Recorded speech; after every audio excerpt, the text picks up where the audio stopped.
जी अस्सलाम वालेकुम दोस्तों, क्या हाल है जी? ठीक हो? उम्मीद करना सारे दोस्त ठीक होंगे जनाब। ए गां खड़ी जनाब तलागंग गां वे जनाब फार सेल भाई जी। ते ये जनाब गां डिटेल पूछने आना को भजन से गाइयाँ कितना सुआ? इस गाइयाँ चौथा सुआ है। चौथा सुआ चौथा सुआ हुन सुई हुई। चौथा सुआ सुई चौथा सुआ सुई हुई। जी। ते कितना दुध है गाय को? गां तकरीबन असा वंडा तो कदी नहीं पाया वे अच्छा।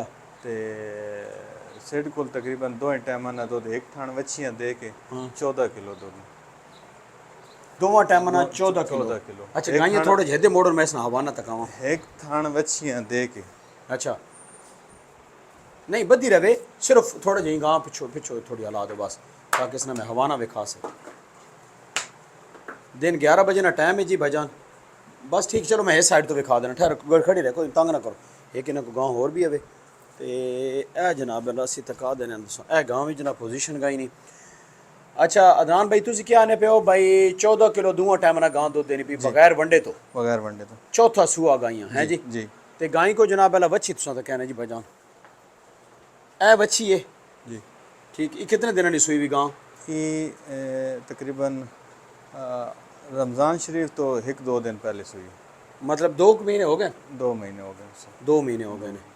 रमज़ान अच्छा शरीफ ने महीना तो उस तो बाद ना महीना दोबारा गां क्रॉस हुई? जी हो गए कितने टाइम नहीं? 24 तारीख से भी रखा है 24 ते 6 ते मतलब 10-12 दिन पहले भी रखा है ने। जी। अच्छा आज हो गए 24 ते 6 त्री ते आज 4 10 दिन हो गए 10 दिन हो गए। 10 दिन हो ठीक है।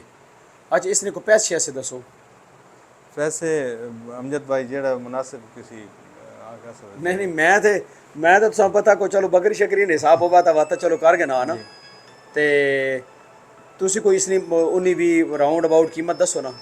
अमजद भाई जिसा पसंद आई मुनासिब दे दे अच्छा एक और गाली जी संगियो इन आखने पैन भाई मौके ते लग आओ ते मौके ते आके जनाब ते एक मिनट मोबाइल बंद करो। मौके ते आके ना जी ते इस गाय ने बारे जनाब अल्लाह तुसी कर सकते हो। गां चौथा सूआ सोई जी ते ए गाय को बच्ची ये केड़ी नस्ल नी बच्ची जी? ये बच्ची है जी फ्रीजियन फ्रीजियन। फ्रीजियन अच्छा ये तलगांग केड़ी जगह एग्जैक्ट?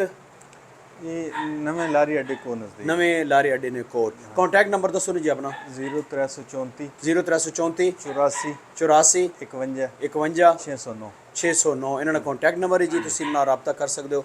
ਵੀਡੀਓ ਅੱਛੀ ਲੱਗੇ ਲਾਈਕ ਸ਼ੇਅਰ ਜ਼ਰੂਰ ਕਰਨਾ ਜੀ।